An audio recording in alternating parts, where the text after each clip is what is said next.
big work, it looks energetic and fresh. I mean, I know it's not just using bigger brushes.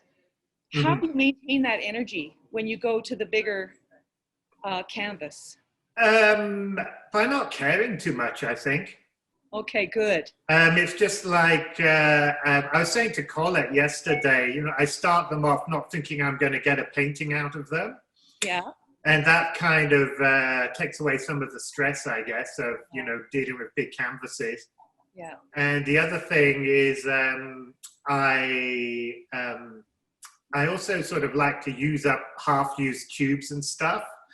So even if it doesn't turn out, I feel I haven't wasted anything. So I get a tube of paint that needs to be used up and I'll squirt it on the canvas. It's not precious. It's not precious, yeah. I'm just basically letting it all happen and flow. And if I get a painting out of it, all well and good. And if I don't, you know, I can always rework it at a later date. Okay. Are you? So nothing's ever lost. Yes. Okay. That's a good tip. Thank you. Are you double loading your brush? Well, actually, what I do is I actually literally sometimes I just cover the whole canvas in a medium like liquid or something. And then I squirt the tube of paint onto the canvas. I'm working horizontally. I don't know if you can see this one behind me, but often I work horizontally. And then I just get wide brushes and I sort of blend on all these areas where I squeezed out colors, especially with these big ones. That's the way I've done it. Yeah. And then, literally wet on wet.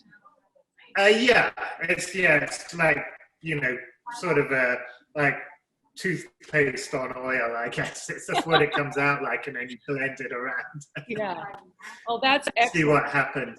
Yeah, thank you. Yeah. That's great. The show looks so beautiful.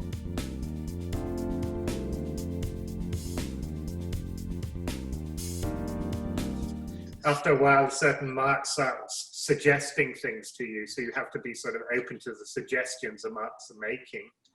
Yeah. And then, you know, then you're trying to sort of like make the paintings random enough to be interesting. Because, I mean, I think in our head, we all have this idea about what a landscape is and what it should look like. But when you actually go outside and look at a landscape, it's usually pretty chaotic.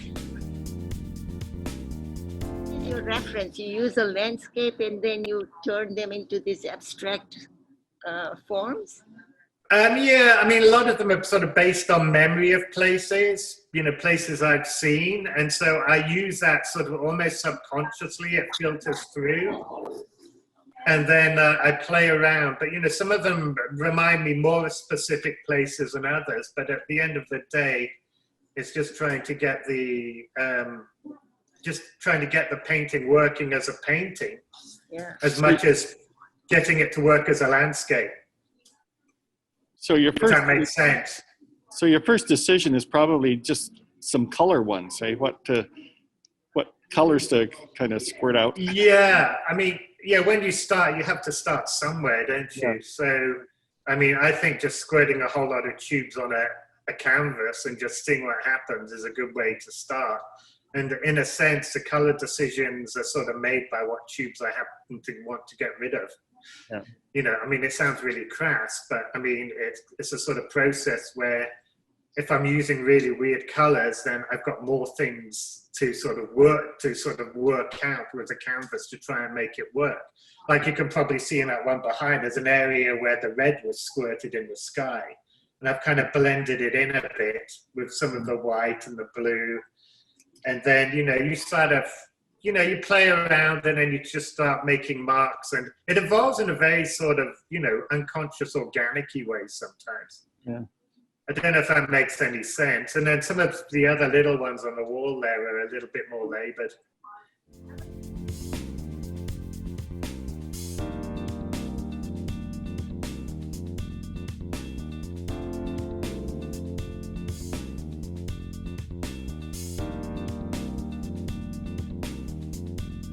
This is great to see color and vibrancy on the walls. Well, thanks for coming. What's the span of this art? When did you start it? What's the cycle? It's about a year, maybe 2 years, you know. some have been done, finished quite recently, and some have been were started about 2 years ago. Okay. Fantastic. So it's all fairly recent. Yeah. That's fantastic. And does it represent a place or just various topics for you? Yeah, sort of various sort of memories of places, playing around with the color, trying to get sort of landscapes to happen based on sort of memory. Cool. Just letting the paint suggest stuff as well, and then trying to sort of play around with those ideas and, you know, make a landscape to have some sort of meaning for me. Cool. Yeah, kind of a strange way of working, I guess, but anyway, that's the way I work.